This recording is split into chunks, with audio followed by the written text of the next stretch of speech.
Hey guys, welcome back to the channel. So today we have another shop talk video, and today's topic is going to be the one time that a customer put transmission fluid inside of a CVT trans and the whole aftermath of it.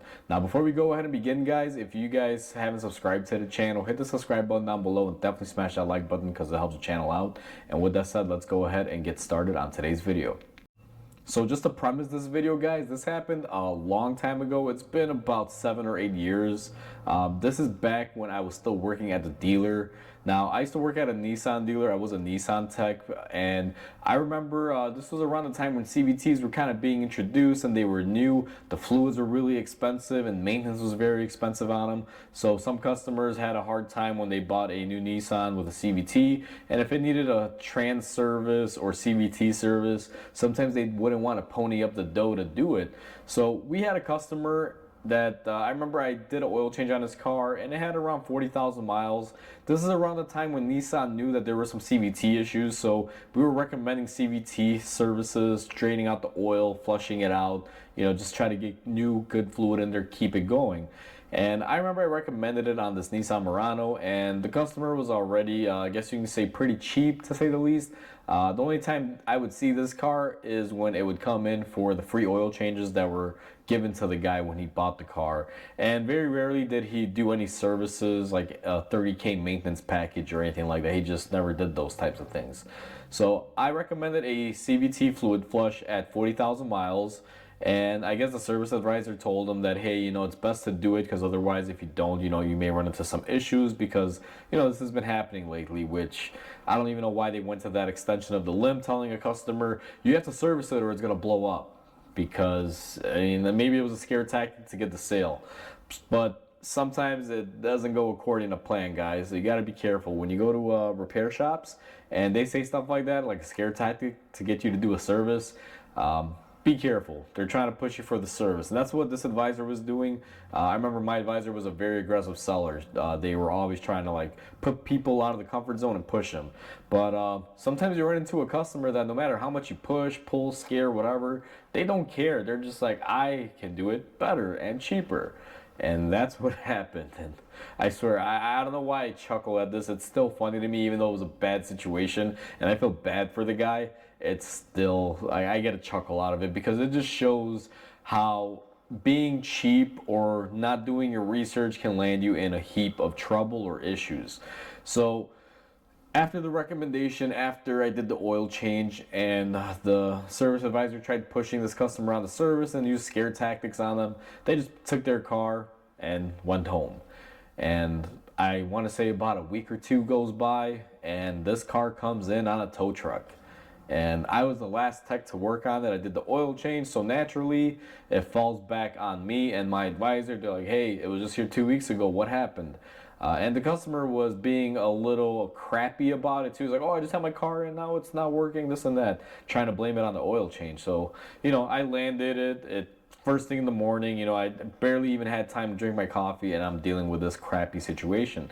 So get the car in the shop, get it on my lift, and read my RO, and it clearly says that customer went to start car, put it in reverse, car was not driving, tried all the gears, not moving. And I was like, okay, it's your classic CVT failure.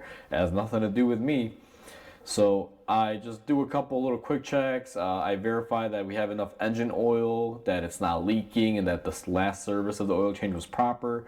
And I go up to my advisor and I was like, hey, everything's fine on my end. I think we need a CVT look at. So if they want to pay me for the diagnostic time, you get approved, I'll look at the CVT fluid and all that stuff, make sure nothing failed.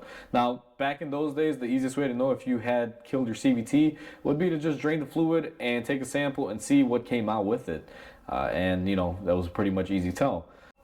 So after a couple hours of not hearing back from the customer, the advisor calls them and explains the situation again because even the advisor forgot about the car. So I had to kind of push them into calling. After they called, the guy said, oh yeah, go ahead, but he's like, I don't want to pay that much. Again, trying to, negotiate the price of the trans service. Or the diagnostic for the trans. And my advisor told him, listen, we have to charge you diagnostics. If we see that the CVT has failed, you won't be liable for the diagnosis. It'll all be covered under warranty because the car still had a full factory warranty. So the guy, most people will be like, okay, yeah, go ahead, So he approved it. Advisor comes up to me like, here you go. You got the RO, you got approved on Diag. Go ahead and look into it. So I go ahead. I had a special bucket that I used to use on these cars. I always cleaned it out and it sat inside my locker so it wasn't dirty. So I brake cleaned it up, make sure it's good. And I removed the drain plug and I drained all the fluid out. Now, much to my amazement, guys, I worked with two guys next to me. My jaw dropped when I saw red fluid coming out of the CVT transmission. And I looked next to me and I'm like, hey, is this a new fluid or something that I missed? And the mechanic next to me is like, oh crap. And next to me on the other side was a more seasoned tech that had been with Nissan for 20 something years. And I'm like, hey, does this look normal to you? Did I miss a memo or something? Since when is CVT fluid red? And the guy just starts laughing because he's seen this before. And I'm like, uh-oh. So let me guess. I have CVT fluid non-existent in a CVT trans, but I can clearly see we have ATF. So I just did the quick test, put my finger in the fluid, smell it, smells like trans fluid. And at that point, I was like, oh crap. Go ahead and drain it all out, plug it back up, and I just start swirling my magnet inside my bucket to see if we have any metallic items or shrapnel in it. There was a little bit of metallics, but not a whole lot. So in my head, I'm thinking, okay, maybe, we just flushed it out really good. I don't know how this fluid got in there. Just so many things are coming to my head. But I already kind of knew that this customer probably tried doing it because when I went to drain the CVT, I noticed that there was like oil all over the pan. So it was kind of like someone got up underneath there and did some work. And I go up to my advisor, send in my little report on my RO, and I tell them what's going on. They call the customer, and then the customer, I guess, storms into the dealership an hour or two later, very livid, screaming at the advisor. Service manager, advisor, and the customer come to the car. Again, it's still on my lift. I have my bucket with ATF filled up. And customers there, and they're telling me, can you explain the situation? And I just explained to the guy, listen, this car, CVT fluid, I had a good bottle of it, pour it out. I'm like, it's supposed to be like a bluish, greenish, clear color. This is pure red. I'm like, someone has used regular transmission oil inside of your transmission. I'm like, has the car been in for any services anywhere? And he was adamant, like, no, you guys were the only one. And I'm like, sir, last time you came here, you did a you did an oil change. You didn't do a transmission service. And my service manager and my advisor knew that I hadn't gotten in there and switched out fluids on the guy. Because of this dealer, the only way you can get any sort of fluid, whether it be trans or engine oil, you had to have an RO and you had to scan the RO for the pump to release the fluid. So there was no way for me to get the amount of cordage of trans fluid to put in the car, even if, let's say, for some reason I just wanted to do that. So they're like, okay, don't worry, Mike, we know it's not on you. And I remember when I got in the car earlier in the morning when we put it into park, I noticed that there was some oil, like a bottle of it in the front passenger floorboard. And I was just being sneaky, and I look and I see some ATF fluid, and I tell my manager, I'm like, hey, listen, I'm not trying to go through this guy's car, but look, there's ATF fluid. And he's like, okay, well, don't touch it because we can't, be nosy. And I was like, yeah, sure, but just so we're clear. And, customer had a big stink about it, guys. And after this, I talked to the guy next to me, and I asked him, so what do we do in this situation? So he just starts laughing again, and he tells me, all right, Mike, listen, I've been here for 20 some years. He's like, I've seen people do this because the cost of these is expensive, and people don't realize that the oil is the expensive part, at least back in the day. I think this fluid was selling for like $15 or $20 a quart, so it was pretty pricey. And he told me, he's like, all you can do is recommend a flush, try to get it out, and he's like, it's a flip of the quarter, it's 50-50. Either the car is going to drive for another 50,000 miles and be fine and break down when CVT will normally have a breakdown, which I hate saying that, but these CVTs around 100,000 miles were pretty much done. 90 to 100, they pretty much wear out, they blow up.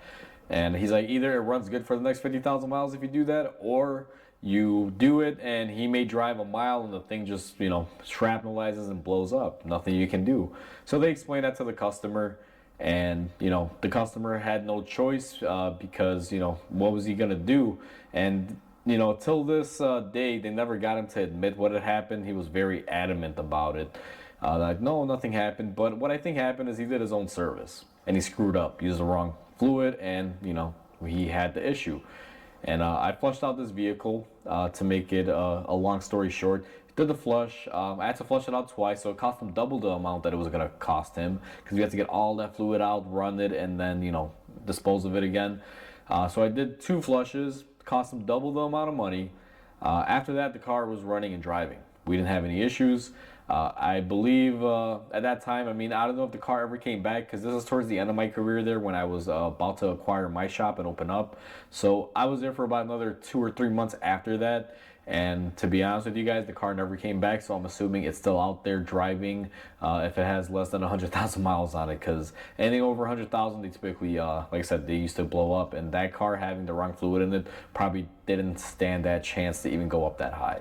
But this is just a quick video, guys, the importance of making sure you guys are doing things properly when you're working on your own vehicle. Now, I already have a separate video covering fluids and using the correct fluids, but I just thought I'd share the story because, it just, doing that other video reminded me of this story, and I figured I'd share it. It's pretty funny. Now, not for the guy, but it just goes to show that sometimes, stuff happens. If, you're trying to save a buck or two and you're not doing the correct research, you could wind up getting in a lot of trouble and cause yourself issues. So hopefully you guys enjoyed this video. Please comment, like, and subscribe, because it definitely helps the channel grow. I hope you guys have a wonderful day, and I'll catch you guys on the next video.